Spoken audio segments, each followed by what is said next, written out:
Well, I think public safety has to be at the top of the list. With AB 109 realignment, it's going to be really important to continue advocating that the state properly funds that. I'm hopeful that there will be increased funding for that. I think the jail is an issue. I think a distinction between myself and my opponent is how we deal with the jail overcrowding. I believe very strongly we need to get smart on crime, not just tough on crime.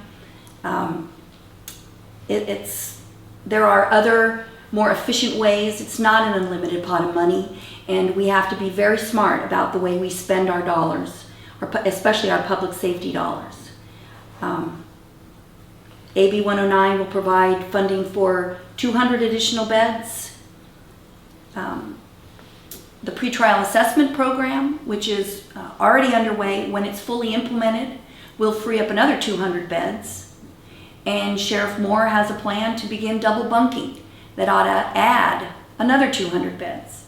That's 600 beds without a nickel in the capital expenditure and no increased operational costs. To me, that's the smart way to deal with the jail overcrowding. Well, I think growing our economy is very, very important.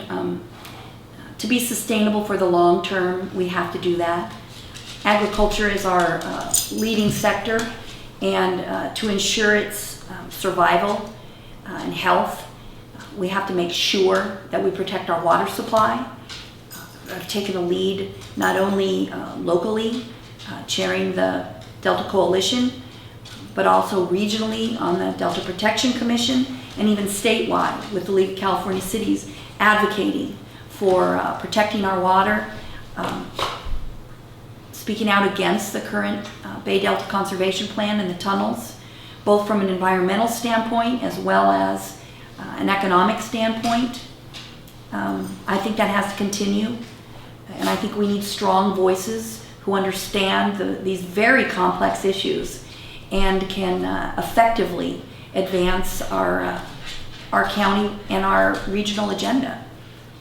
Schools is another way we can support our economy. I think community school partnerships are showing great promise. Taylor Elementary is a wonderful example of partnership between the county, Stockton Unified School District, and Community Partnership for Families, using our existing infrastructure through joint use agreements and extending the hours from very early in the morning to late at night, and providing programming not only for the kids but also for the parents and the families. I think that's a great example of being smart with our tax dollars. I think really continued strong fiscal management is going to be a priority.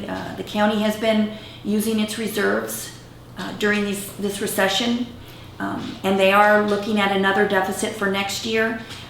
Reserves won't last forever, and they can't be drawn down to nothing. So we're going to need people that understand municipal finance and are willing to have difficult discussions and make hard choices without being emotional and without being irrational about them. I think we need to elect people that can also speak for the taxpayers.